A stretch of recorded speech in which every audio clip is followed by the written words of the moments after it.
Good morning, everyone. This is Game Dev Micah.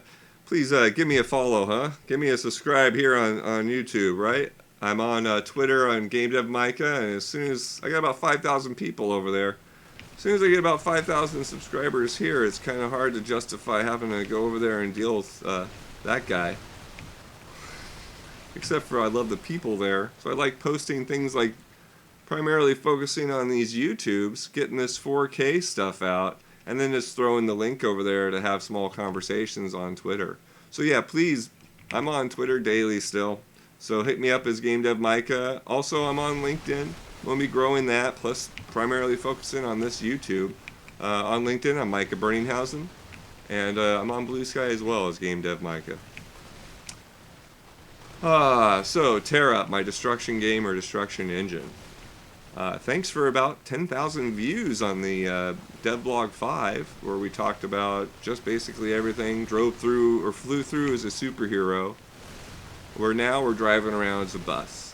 So what happened there is, or what's happening, is that as that superhero, I know I want to pick up vehicles, throw those vehicles, have them interact with the destruction. I also know that that's additional scope. And so as I work on that effort of doing vehicle destruction in Unreal Engine 5 in the Matrix sample, I went ahead and just said, okay, let's cut that scope into another game itself. And so what I like to do, or what I'm working towards, and it looks like it's working timeline-wise, is make a simple arcade-like game called SPEEDUP, where you drive a vehicle. The vehicle we're driving now is a city bus at speeds throughout the city for a certain amount of time. After you reach those time requirements, like 5 or 10 minutes, then we will go ahead and put a bomb diffuser. This actually is on one of these Coast Guard vehicles out here on this bridge. So there's my bus driving on the bridge towards the city. Here's the Coast Guard. We'll probably put some sort of a microwave dish on it or something like that silly. And what we'll basically say is that we find out that your bus has a bomb on it. You'll call into, and this will just be some voiceover acting. You'll call into dispatch or 911. They're going to say, oh, drive around the city. We'll figure it out, but just stay above 50 miles an hour. And so that's going to be what you have to do. The whole city is destructible, of course, and we'll get some speed going here. Boom. And so that's what I've been working on, is figuring out how we're going to do destruction on vehicles. What I'm doing right now is I'm fracturing or breaking apart my static mesh for the vehicle into about 10 or 12 other static meshes by hand. As I found as I'm just not that good at figuring out how to get the Unreal Engine fracture to not break this very complex mesh up into a billion meshes in a weird hierarchy in the geological cache for those that have been playing in that area. So I'm not using Chaos Destruction GeoCache collections, which is what you would normally see in today's Unreal Engine videos. But I'm looking to maybe I looked into using those for breakup of these larger kit bash pieces. And I still found it to be a bit slow versus, 60 frames at 4K, which is the minimum requirement of what I'm working for. So I can reach that with my own system, where I just fracture things like the bus into smaller groups of meshes, like say 10 or 12. And if I can figure out how to do it in their tool, I'll be using their tool, because it's much better to use anything you can from Unreal. So as we drive into the city here, what we're going to have is a little construction zone back there, and you basically are going to be setting out the construction zone stopped with the menu showing this view of the city. And you'll pick the arcade game mode, where you can just drive around, shoot buses, and blow up the city for just like a fun game mode or a practice game mode. And then we'll have a time game mode, where you have to stay above 50 miles an hour. You only get control of the vehicle after you've reached 50 miles an hour on the bridge. And you have to drive around in the city and just stay alive, stay above 50 miles an hour or whatever the set speed is, until you drive back to the bridge. The Coast Guard will then say, hey, you know, radio you and say, hey, drive back to the bridge. We got a dish that will disarm the bomb. And that's it. That's the game. It's very simple. It's just a simple play thing. The effects you're seeing right here, I've been working on those last few days. And then yesterday, I spent some time, and I'll put a... Did I put a link? Did I upload anything about it? I don't know. I don't think I did. We'll talk about fluid simulation. So this right here has no fluid simulation. It's just Niagara fire effects, and which were nice, and also a 3D flip book of meshes for the initial flame. So we get a really nice 3D flame, and then we go all 2D. And then we also have about 12 or so static meshes that get thrown around with physics. And with that, we can get a pretty decent density of destruction, I think. I think this looks pretty cool. And all these individual pieces that are woken up, I'm putting those through my system. They're then being pushed out and hitting other meshes and waking them up, so that we can then have basically a little bit of a cascading effect. Ooh, it looks nice under the underpass. But what you will see is that we need a little more extra light. The emission's not coming through very well from well, the effects. We get it in reflections, which is nice, but we need more just general emissions. So I'm gonna be adding some of that in. And oh man, I'm just having fun driving around blowing stuff up. See, so this will be like the arcade mode, even though I am in single player. But since I never forced you to be at 50 miles an hour, you know, I haven't hit the trigger point I have. Alright, let's go ahead and do that. Now with traffic, you can see that it's really light right now. So this would be how it starts when you're initially, or now we're at 50. So if I stop going 50, it's going to blow up. Traffic right now there's like a box car here, we'll see. This thing doesn't, oh, I'm going to blow up.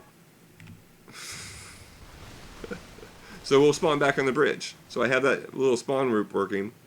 Basically, we're going to increase the traffic, increase the amount of parked cars, increase the type of vehicles to be ones that don't move out of your way as easily.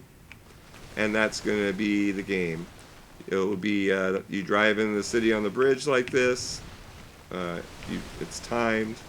You go at the destruction's in use. We're going to go ahead and make the destruction a little bit better, meaning that right now, these pieces, when they take 3 hits, they disappear or they shrink in size. That's all I have right now, unless they have a template of smaller meshes. And so I'm going to go ahead and build those templates of smaller meshes. And so then when we hit light poles, the trees, we'll catch the trees on fire, we'll burn the leaves away, we'll break the trees up into smaller bits and spread them all around. And all that, as you can see, all this destruction is persistent. So right now, if I go back in the city and find that place where I blew up with the bus is still there. The stuff I hit is still there. Just like you're seeing when I respawn here, all this stuff's still there in the damage. And we'll make that an option too. So in the time mode, you'll most likely always have a fresh city. So I'll have to unwind all this or reload the level. In the arcade mode, you could always just play like this and get to see the stuff you've blown up. Maybe blow tunnels through buildings. Maybe try and figure out how you could dig up into buildings with your bus or ramp into buildings. So we need to get that ability to blow up let's show you a world view here. So there's this big bridge that you'll spawn on. This is the Houdini spawn city by Unreal. So we could ultimately trigger building these cities. There's actually a plugin I'll use, procedural city generator, so just keep it all in Unreal. And we could randomly generate cities as well if it was needed, or have some downloadable content as additional cities as part of the game. Initially we won't. It will just be this one map, and because of that time mode, you know, people will want to have routes and figure out ways around. We do have in this city a bridge or a freeway, and so we'll have to get the freeway to let you... right now you can definitely drive right off the sides here and break off these barriers, but I do have the freeway floor itself as not destructible. You can break through the support structures, but we'll need to figure out a way to let you break up the freeway too. But maybe not in this game. You know, it sounds like scope creep. but we will have some off ramps. Well, you can jump anywhere off the bridge, but we might have to put in an off ramp to, you know, well, that might be tying to the movie too much. No, we need more jumps. So scope creep, we'll see about jumps. But that's the game right now. That's where we're heading. We're looking for releasing it in the next month or so. I'd love to do it on all platforms. You know, it'd be neat to see this played on a Switch. Or, yeah, it would be neat to see this played on a Switch. But also a, what's it, Steamdeck, are they? It'd be neat to see if this can be played on a Steamdeck, if it's released on Epic Games. I'm not sure. I need to look into that. I'm going to try and release it on both platforms. I'm going to reach out to Epic and see if they'd like to support me with marketing, or if, and I'll also see if I can reach out to Steam, see if they can support me with marketing, if they see either of them see the game being worth that, or if they'd rather have me just sort of do my own effort on SpeedUp, and then I'll do the same thing with TearUp, put it on those platforms and see if those platforms would like to help me market. Because, yeah, that's the main thing for any game devs that are watching here, or people are thinking about doing game dev, is that you can have amazing stuff like I think this is, and or better than this, and you need marketing, or you need to have that person with the eyes that you're looking for. Otherwise, it will just be us quiet little indie game devs out here screaming. So, good luck to you. And that's basically what I had to talk about this time. I'd like to do more frequent devlogs, and I'd like to do them here on YouTube. It's just been beautiful seeing all the great comments that have been going on in the threads. Oh, and let's look at the fluid sim real quick here at the end if you stuck around. So the next part we're doing with effects was from yesterday. There was a fluid simulation. Where was I doing it? That was released, and people were like saying it's an Unreal 5, but then it wasn't an Unreal 5, and I was like, well, it totally could be an Unreal 5. And so here's my effort yesterday in making an Unreal 5. I think you can do way better than what I did. This was just my first time messing with the Fluid Sim at all. So if you go get the Unreal Engine 5.3 content sample, and we'll show you where that is. So you open the Epic Games launcher. I'm on 4K. I don't know how to make this bigger, so you might have to, we'll see how small it is. But you go to samples, I think it is, and content samples right here. When you go in the content samples, what you want to do is make sure you download the 5.3 version, not a small, and because that's going to have the fluid simulation stuff in it. And then from there you can just go look at it, and you can just grab those 2 Niagara actors, or 4 Niagara actors for fluid simulation, which is what I did, and bring them in here. We'll turn on real time now. And you can see we got fluid simulation already. Let me slow down this camera. Fluid simulation happening here. Slow down this camera some more, maybe? Jeez. Here we go. And I put in these, there. See game mode, ungame mode. These are the collision planes I'm using. You can actually see the effect as I'm pushing the fire down right there. And the roof, if we pull it up, you can see it affecting the smoke now. And so I just went through and dealt with collisions. I believe you can turn on complex collisions, and so that's what I'm going to do next, is play around more with collisions. The fire depends on your light intensity with transparency. So I wanted to make this fire look better, and you can do things like turning up the simulation. So here's my, it's going to be hard to see that. Here's my 1, 2, 3 simulating actors. We'll hide them. These are the Niagara effects. Inside those Niagara effects, you can go ahead and turn up their simulation amounts. Let's see which one's this. So this will be that. So you can see I have smoke as one effect, and we'll fly around it here. And this is doing particle sim. And we'll go ahead and grab this thing here, put it in the smoke, move it up. So it's doing the whole spiel. And let's just play with the smoke for a second here. If we turn up the smoke's resolution matrix, this is how the size of the pixels and how many pixels are within a block of space, which make up your smoke. 320 is still pretty high. If I put 512 on it, you can see this. You should be able to see that the smoke is made of smaller clumps now, and those clumps are made of even smaller bits. That might even be a low. There we go. And so you got to play around with the clumping percentage and all this other junk.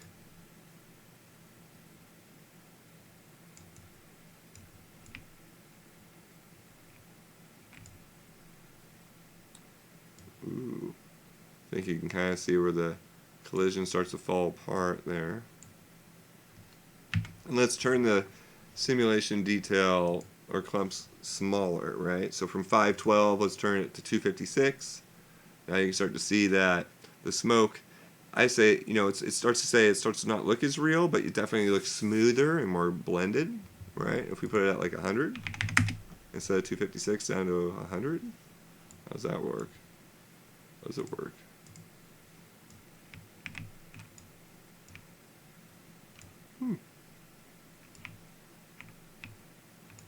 Interesting. 100 wasn't very happy about. See if we turn these down to 100. But you can see how long this takes, how much you can just dink around and change things in here. The smaller number, the better the performance, but the now more blurry the fire looks. Turn this up to 512. See, it starts to get very wispy, but we get some real good looking fire now underneath, right? So tuning these values, and then when you change your light intensity, so like right now I'm at 6 lux, the Matrix City Project's at 3000 lux, so I just turned the lights to 3000 lux, and you can now see the fire intensity and fire looks completely different. But it does look a bit more realistic, whited out in the environment. So there's all this you gotta play around with fluid simulation, or well, with anything in game dev. But man, I do see now how much that helps with Lumen, because it really helps blend the environment, the road. Heck, makes the fire even look better. So I'm gonna play with getting this fluid simulation into TearUp as part of SPEEDUP. And so instead of the fire what we were seeing, the non-fluid sim, we're now going to have some portion of this in there. Alright, thanks for watching all the way to the end. And you know what? You watched all the way to the end. I'm going to be so... Please subscribe. Give me a subscribe. Let me have more... If I can get more subscribers, it will be really easy not to go back to Twitter. You know, if there's like 5,000 people following me here, there's 5,000 on Twitter, then I can be like, oh, you know, I got to service them. Alright. Have a great day. Ciao.